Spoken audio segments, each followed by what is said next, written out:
ke-6 dengan saya sendiri, Rizka Supratiwi Tambunan. Saya Deli Mas Tumorang. Saya Febri Diasari Simamora. Saya Stefani Sinurat. Saya Karna Sitorus.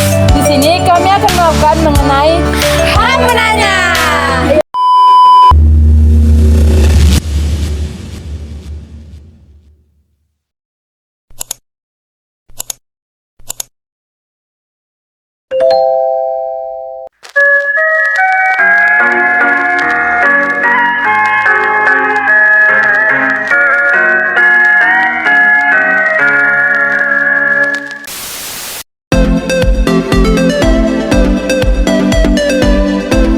Halo Kak. Kak, boleh izin bertanya nggak Kak untuk wawancara tugas mata kuliah kami? Kakak sibuk nggak Kak? Oh, enggak sibuk. Oh, kalau bisa Kak perkenalan diri Kak. Perkenalkan, Iya. Perkenalkan nama saya Maisar Nasution dari PGSD Stambu 2022 kelas H. Oke, baik, terima kasih ya Kak. Kalau kami izin memperkenalkan diri kami, kalau saya Deli Mas Tumorang. Saya Stefani Sinurat. Saya Karna Sitorus. Saya Febri Diasari Simamora. Saya Rizka Tambunan. Baik, di sini teman kami ingin bertanya Kak. Bisa bertanya?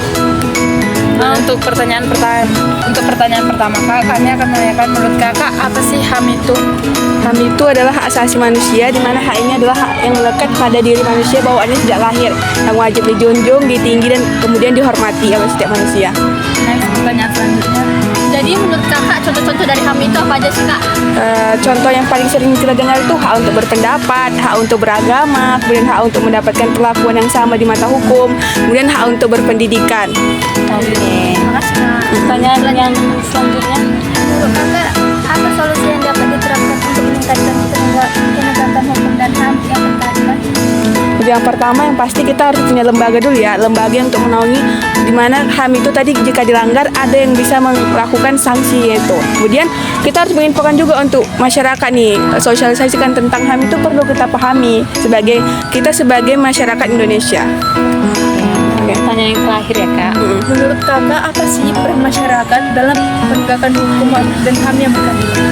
Menurut kakak apalagi kalau HAM yang hubungan sosial antar masyarakat ya, hubungan berkeadilan dalam kehidupan satu sama lain itu kan berderajat.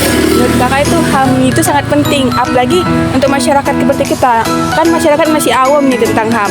Untuk itu butuh pendidikan yang untuk menginformasikan mereka tentang, mengetahukan mereka, mensosialisasikan mereka tentang HAM itu biar mereka tahu dan mereka bisa menyikapi permasalahan ataupun sanksi yang akan diberikan pada orang yang melanggar HAM.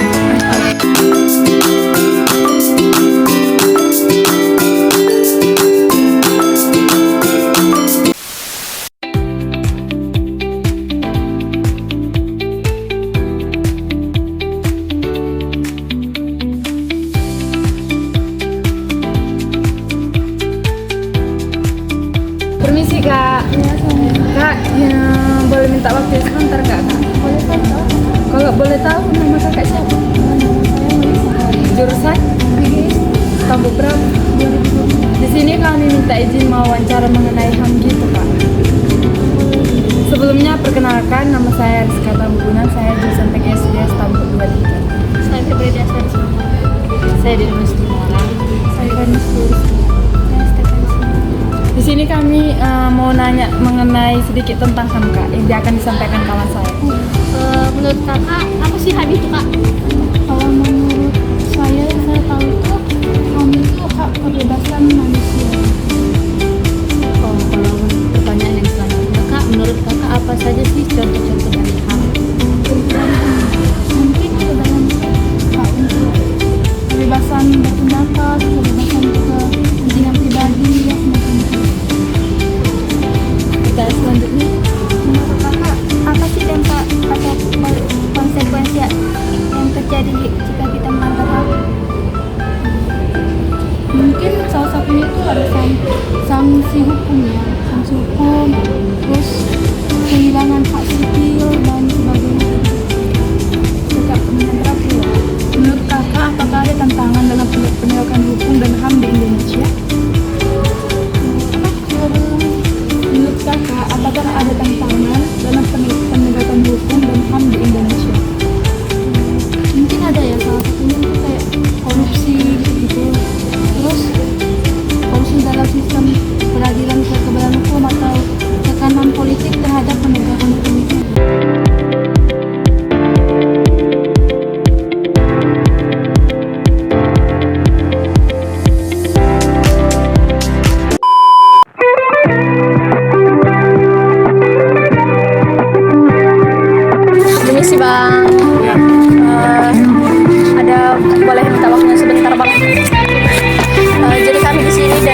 sini kami ingin melakukan wawancara. Apakah abang bersedia untuk diwawancara? Sebelumnya boleh perkenalkan diri dulu bang. Iya bang. Ya, perkenalkan, nama saya Alfredo Menurut dari BK Rekde Stampung dari Di sini kami izin bertanya ya bang. Pertanyaan pertama bang, menurut abang apa sih HAM itu atau hak asasi manusia? HAM adalah hak yang melekat pada setiap manusia sebagai anugerah Tuhan Yang Maha Esa, yang dihormati, dijunjung tinggi, dilindungi oleh negara, hukum, dan setiap orang. Baik, pertanyaan selanjutnya bang, menurut abang apa saja sih contoh-contoh dari HAM?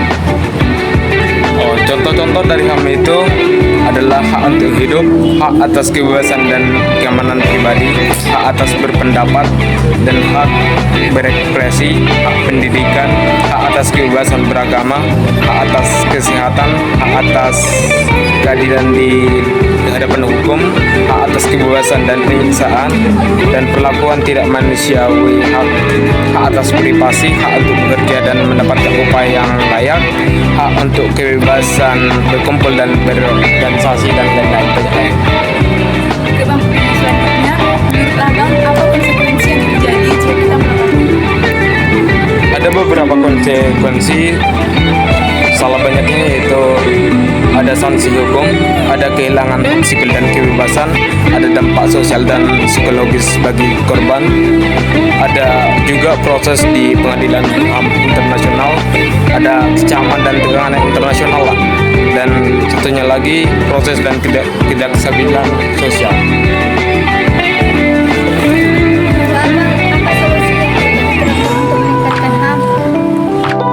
Untuk meningkatkan penegakan hukum dan HAM yang berkeadilan, beberapa solusi dapat diterapkan. Pertama, dibutuhkan lembaga penegak hukum yang independen dan berintegritas diterapkan untuk menjalankan hukum dengan adil dan transparan. Lembaga ini harus memiliki komitmen dan dedikasi untuk mewujudkan keadilan. Kedua, koordinasi yang maksimal antara lembaga penegak hukum sangat penting untuk meningkatkan efektivitas penegak hukum. Hal ini dapat mengatasi masalah-masalah yang timbul dalam proses penegakan hukum. Ketiga, itu ada membantu mengatasi masalah-masalah yang timbul dalam proses penegakan hukum, terutama di bidang pendidikan dan pemahaman hukum yang baik bagi masyarakat,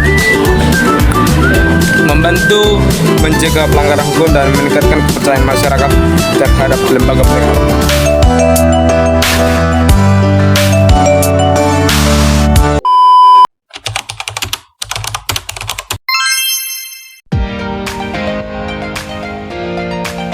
Baik, setelah kami melakukan wawancara di beberapa orang mengenai penegakan hukum dan penegakan hak asasi manusia di ruang lingkup universitas, khususnya di Fakultas Ilmu Pendidikan, kami menarik beberapa kesimpulan, diantaranya yaitu penegakan hukum yang efektif merupakan fondasi yang kuat bagi perlindungan hak asasi manusia.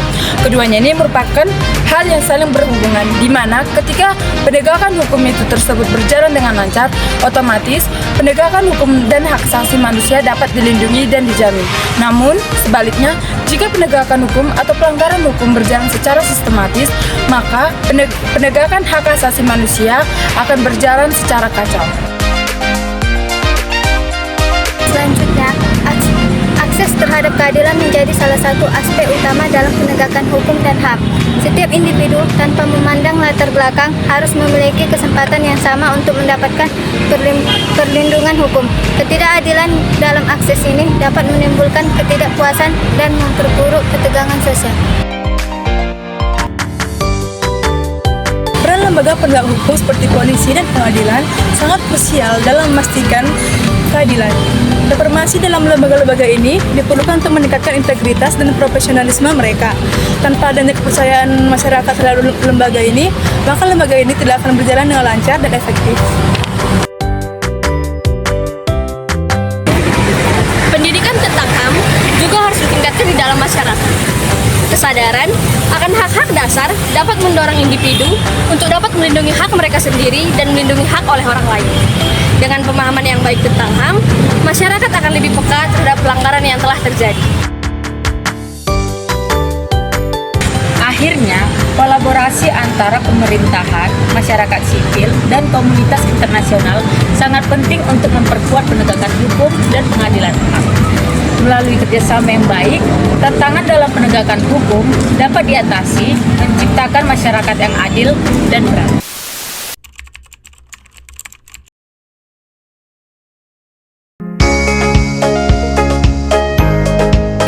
Demikian vlog yang telah kami lakukan mengenai wawancara dari beberapa orang mengenai penegakan hukum dan HAM di ruang lingkup universitas, khususnya di Fakultas Ilmu Pendidikan.